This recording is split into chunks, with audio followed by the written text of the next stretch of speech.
From the USA, we're finally home. So Pilipinas, where we belong. Born and raised, now back once more. New adventures open every door. Louie Boy Club, tara na. Drum and family fun. Balik Pinas, living the dream. Welcome to Louie Boy Block.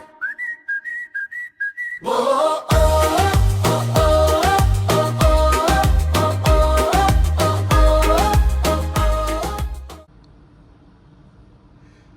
Good morning, world!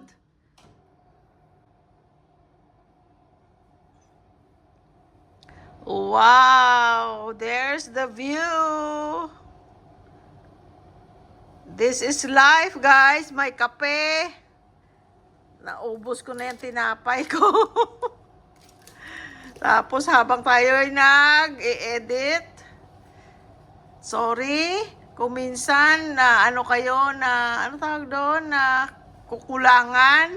Dahil kasi kung masyadong mahaba, guys, matagal ang pag-upload. Kaya minsan pa konti-konti lang. Kagabi, sabi ko dadagdagan ko sana upload ko. Kaya lang, guys, ang mga natin dyan, mga balakang at mga paa na nasaktan na sa kakalakad. Kaya nagpahinga tayo kagabi. Oy, may taong nag-exercise.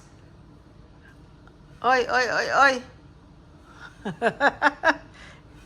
Naka-brief, hindi pwedeng ipakita. Ganun na lang. Oh. Sana all nag-exercise. Oh. Kamusta kayo, guys? Ang mga bata, update. Just a few minutes ago when I called them, they were sa baggage claim sa Los Angeles na sila. They're back to LA safe and sound. Thank you, Lord. They're tired but happy sa kanilang almost 1 month na European tour. O, diba, guys? Baka nagsasawa na kayo. Iba kasi mga manonood na sa atin ng mga gentlemen, hindi naman sila siguro mahilig mag-shopping, kaya naboboryo na sila sa ating mga shopping na mga vlog. Doon na lang kayo sa mga kwentuhan. Tingnan nyo, guys, oh. May crane na nag-move. May construction dyan sa Tapos, ayan ang ating view. Kagabi pala, hindi ko na napakita ang view. Tapos, kahapon, merong drone dyan. Kung saan siya galing, ang drone. Dito na siya sa mataas. Dito na, sa gitna nitong mga building. Ang taas. Magkape tayo, guys.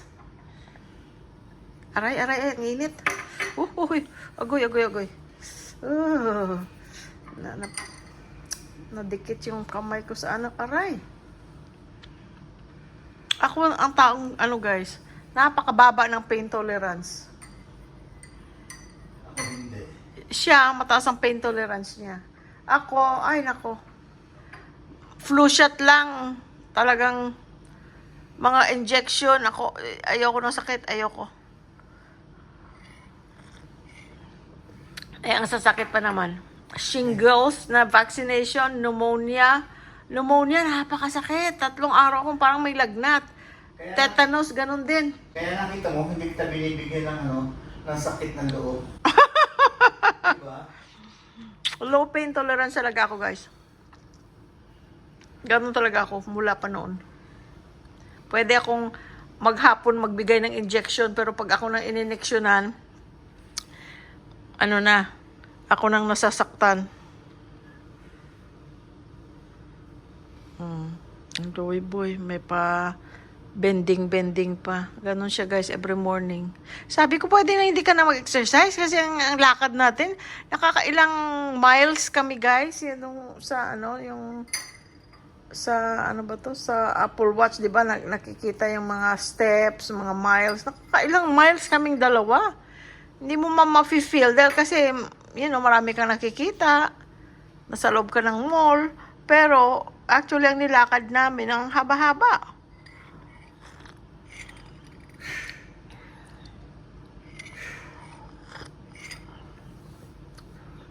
Sarap ng kape. Because I want to live longer and healthy For me, for you and the children, and the children. and the grandchildren to and be. the grandchildren. Ay, nako. I cannot help it, but yung mga bata, yung feeling mo na, ay, awang-awa ka sa kanila, ano. Pero that's their life now. Hindi, tayo mga magulang, nadaanan na rin natin yan Yes. na magtatrabaho para sa ating sarili at para sa ating pamilya. Kaya it's their turn. Pero parang as nanay, as tatay, feeling mo, ay, kung mayaman lang ako, wag na kayong mag-tour. Kami na lang bahala sa lahat ng gastusin nyo, pero hindi pwede. Magiging masama silang tao dahil hindi nila malalaman ang importance of working hard para sa sarili nila at sa mga mahal na sa buhay nila, 'di ba guys? Pero as a parent, para bukang awang-awa ka na, ay, they're tired. Itsura nila doon sa nung una sa start pa lang ng tour, parang happy-happy pa sila nung papunta na last week na, Mom is so tired. Kulang sa tulog, you know, ang day off nila is only 1 day. Pag 2 days ang day off nila in between shows, ang second day na yon is, or ang first day na yon is travel to the next country, to the next city. Kasi di ba Europe magkakatabi-katabi lang. Pero, syempre, ibang country na naman yun. Paris, Germany, kung ano-ano pang mga lugar na pinuntahan nila. So, you know, just the fact that you're traveling, you're tired, it's not really a vacation. Kaya nga guys, di ba noon sabi namin na pupunta kami sa Europe to go to 2 countries with them. Kasi papamasahian nila kami. We have decided at that time nang malapit na, sabi namin, you know what guys, we really appreciate it ang pamasahian nyo kami, but let's have a meeting. Lagi kami nagmi-meeting na 4 pag may mga importanteng desisyon. Sabi namin, for us, plus points yun na makakapunta kami sa lugar na hindi namin napuntahan. Pero, guys, ito lang ang view natin ha. Hindi na yung mukha namin, hindi pa kami nakapaligo ha. Karagigising lang namin. Hindi kanina pa, kaya lang hindi kami bumangon. Walang pasok din. Naghiga-higa muna kami. So, yun nga guys, sabi namin, okay, kasi ang ano namin ni Louie Boy, sabi namin, baka naman ma-offend sila na tayo na nga inofera ng free pamasahe. Tayo pang aayaw. Kasi nung una, we were excited. And then, we were thinking about it, looking at their schedule. Every day, they have a show. Ang show, gabi na nag-start. But, alas 3 pa lang ng hapon, alas 4 ng hapon, nagsa-sound check na sila, nagaganito. Kumbaga, their day is just for work. Paano kami makakapag-banding na 4 sa ibang bansa? E di parang kami lang 2 ni Louie Boy. Sabi namin, anak natin yun. We should not take advantage dahil lang pamamasahian tayo. Pupunta tayo doon kasi ang ating unang expectation ay tayo ay makakapag-banding. Kasi to be with them. Because before, nung nasa Amerika pa kami, if we go somewhere, we're always together. Nang nandito na kami nandun na kami sa Pilipinas for the last 2 years, hindi na kami nakakapagpunta sa kung saan-saan na magkasama. Sabi namin, ano na to, chance na to, magkasama tayo sa Europe. Pero, looking at their schedule, sabi ko, when do we find the time to be with you? Sabi kong ganun, kasi ang plano sana, we were given 2 countries, so ang pinili namin yung magkatabi na country, tapos we will be there 1 week ahead of them sa country na yon, and that way we can explore, and then another week sa second country, so meaning they will move forward with their tour, kami nandun pa rin sa second country for another week para maka-explore kami, and then we go home. Sabi namin, well, ang excitement dun is we will be together. Hindi naman tayo together. Sabi namin, guys, wag na lang. Daddy and I will stay in the Philippines or go somewhere na mura lang ang pamasahe at mura lang ang expenses para na ayaw namin na mag-take advantage na pamasahian nyo kami tapos enjoy kami dun. Sabi ko, okay lang. Okay lang, mas enjoy ako actually sa Asia because ako is para akong foodie. I like to eat. Yung mga pagkain doon, hindi ko naman masyadong type. Kaya dito na lang ako sa mga pagkain na na-enjoy ako. So, yun na lang ang plano. Saka hindi. Ha? Ang inisip ko kasi, nandun tayo sa Europe, ang gagastahin natin dollar. Yeah. Wala na tayong dollar income. Yes. Ngayon, Kasi hindi naman natin yun ihihingi sa kanila ang ating or iaasa sa kanila ang ating hotel, pagkain, expenses, shopping, whatever. hindi, hotel, sasagutin na nila yun for sure. Kaya na expenses. Yung expenses, euro pa doon. Teka, sandali, ipatayin ko muna dahil mahaba na itong ano ko. Teka. So, dollar ang gagastahin namin. Sabi ko, teka muna, medyo mabigat yun. Dahil kasi dollar ang gagastahin natin, wala naman tayong dollar income. Why not,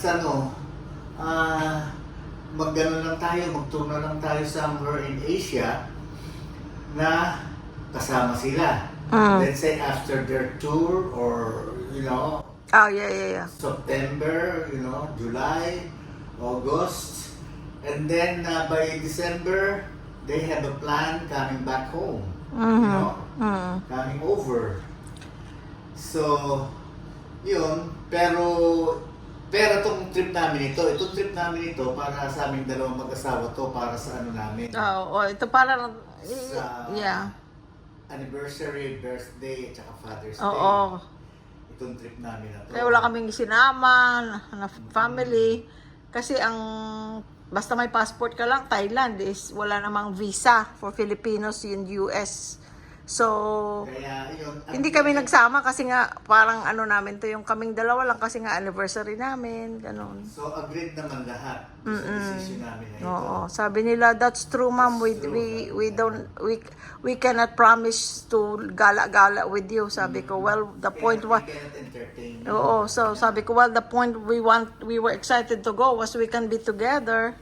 So hindi na kami Tumuloy. tumuloy doon. Kaya they'll be free in the next couple months, but JR has plans with his girlfriend traveling also. So and Angel, si Chris, is also planning on a trip with his friends from different countries na they see each other sometimes twice a year. Twice a year. I think they've been doing it for maybe 4 years now, maybe or more. They have gone to Belgium, New York, LA, Belgium, New York, LA, London, and somewhere else. Kasi yung mga friends na yun are from different countries. So this time they're planning on Hong Kong. Sabi ko, matuloy ang plan nyo sa Hong Kong. Sabi niya, Mom, I'm gonna come to the Philippines.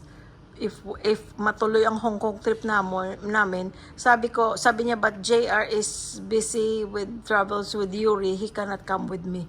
O sabi ko, well, he came na, siya lang mag-isa nung last time. O di ikaw naman mag-isa na kung may matuloy yung travel mo Hong Kong kasi sabi ko malapit na lang ang Pilipinas, $100 lang, nasa Pilipinas ka na from Hong Kong. Tapos sabi ko, sa Pilipinas ka na pauwi. Sa Pilipinas ka na dumaan. So guys, kaya na-update namin kayo sa mga bago nating manonood. Kaya nag-update din kami sa buhay ng mga bata. Dahil kasi nakilala na rin sila through sa aming vlog. Marami na rin, rooting for them, rooting for their band, rooting for their well-being, mga online titas, and titos, and online kapatid ng mga anak namin. So, kaya, nag-update kami sa inyo, guys. So, guys, mag-e-edit muna tayo kasi para may mapanood kayo, ha? Maraming salamat. Ayan pa siya. Sige pa rin siya. Sige pa rin siya. Sana all. Okay, guys. Maraming salamat. Thank you so much. We love you all. Ayan, guys. See you later. See you later. Sa mga nag-aalala sa ating garden, si Shai is there. Nakikita namin sa CCTV. Complete pa yan with messages from Shai. So, for example, Kuya, hindi ako magdidilig dahil umulan. Magdadamo lang ako. O, ganyan si Shai. Babait si Shai talaga. Tapos, ano pa yung sinasabi niya? Andito na ako, kuya. Andito na ako, kuya. Parang nakakalimutan niya na may CCTV. Nagme-message pa talaga, Kuya, nandito na ako. Kuya, umuwi na ako. Kuya, hindi ako pupunta, pagod na pagod ako. Kasi di ba si Shai, galing pa yan sa construction work niya within the subdivision. Nandun ang ano. Kasi ang boss niya is our builder. So, syempre, isipin mo yung 8 oras na siyang nagtatrabaho sa hard work, physical work. Pero yan, magdidilig pa yan. After work. Kaya kung minsan, nag-overtime siya sa construction kasi kung may mga kailangang gawin, mga hindi na yung pagko-construct ng building, pero kundi mga errands ng boss niya. Pinag-i-stay siya, magme-message pa yan, Kuya, nag-overtime ako, pagod na ako, bukas na lang ako pupunta. Ganon siya, responsableng tao. Yeah. Panoorin nyo guys, hindi pa nakakapanood yung mga bagong nanonood sa atin, panoorin nyo ang video ni Shai nung ipinaayos natin ang kanyang kanyang motor with the help of our benefactor, with our angel online. So, panoorin nyo yan, guys. So, maraming salamat, guys, sa support. Hi, ate. Hi, Tech and Kim. Hi, Kim. Maraming salamat sa inyo. Hi, nanay, tatay.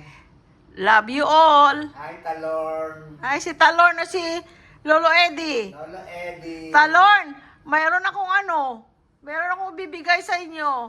Sa'yo. Pagka nagkita kami ni ate, ha, may bibigay ako sa'yo, Talorn. Sana magustuhan mo. Okay, Sige. bye-bye. Love you all. Bye. Guys, paki-like, paki-subscribe. Kung hindi pa kayo nakapag-subscribe, ha, libre lang naman. At saka pakishare din sa mga friends nyo. Oh, paki-share din. Pindutin lang yung share. That's it. And Les and Brian, hello sa inyo, Les and Brian and your 2 girls. Tapos si Brian and Mai. Oh, and also Brian and Mai and Brian and Darlene Rohel. Oh, puro Brian ah. Okay guys, bye-bye.